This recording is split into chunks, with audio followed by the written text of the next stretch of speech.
Example.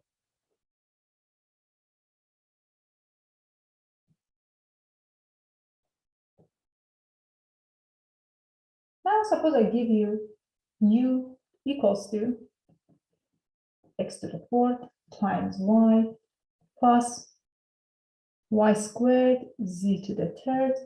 I'm adding the third variable here, x, y, and z. And I also introduce x to be r, s, e to t. I'm going to introduce y to be r squared, e to negative t, and z is equal to r squared s times sine t. Well, now I'm interested in knowing what is. Find the partial derivative of u with respect to s, where s is 1, r is 2, and t is equal to 0. Now I have 3 free variables, and these free variables are also dependent on 3 other variables. What should I do here in this case? Let us try to generalize the chain rule for this scenario. The partial derivative of u with respect to s is going to be the partial derivative of u with respect to x times partial derivative of x with respect to s. We are taking the derivative with respect to s, plus partial derivative of u with respect to y, and taking the partial derivative of y with respect to s. Let's take a look at this. Partial derivative of u with respect to y times partial derivative of y with respect to s. But we have a third variable, which is z. Partial derivative of u with respect to z times partial derivative of z with respect to s. Very good. So let's see what do we have. Partial derivative of u with respect to s. So here, taking the partial derivative of u with respect to x, it means that y and z, they are constant. We get 4x cubed times y times partial derivative of x with respect to s is r e to the t, plus now partial derivative of u with respect to y. Partial derivative of u with respect to y. It means that x and z are constant.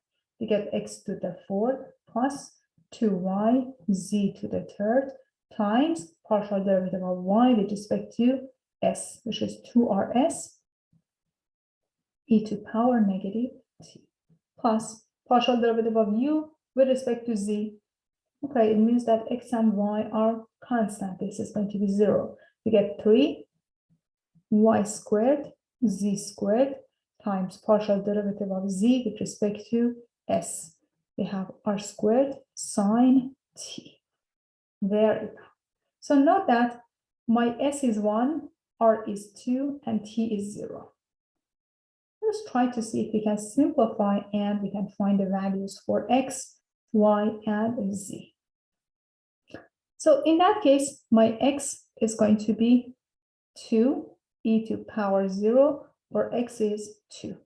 My y is equal to, I have 2 times 1 and 2 divided by e to power 0. So my y is 2. What about z? Z is equal to, here I have 4 sine 0, which is 0. So z is 0. X is 2, y is 2, and z is 0.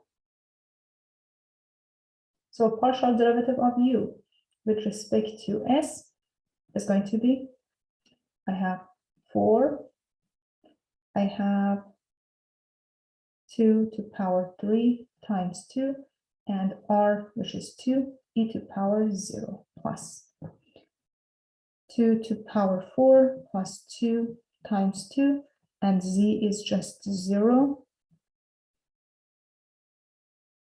times 2 times 2 divided by e to power 0 plus 3, and here you have y, which is 2 squared times 0, and this is going to be 0, so you have r squared times 0, which is 2 to the power 2 times sine of 0.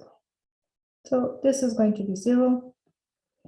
This part is also 0. So partial derivative of u with respect to s gives us 4 times 16 times 2 plus 16 times 4 plus 0. So if I factor out 4 times 16, I get 2 plus 1. So I have 12 times 16, which is 192. The rate of change of the function with respect to s is 192. It means that you have a positive rate of change.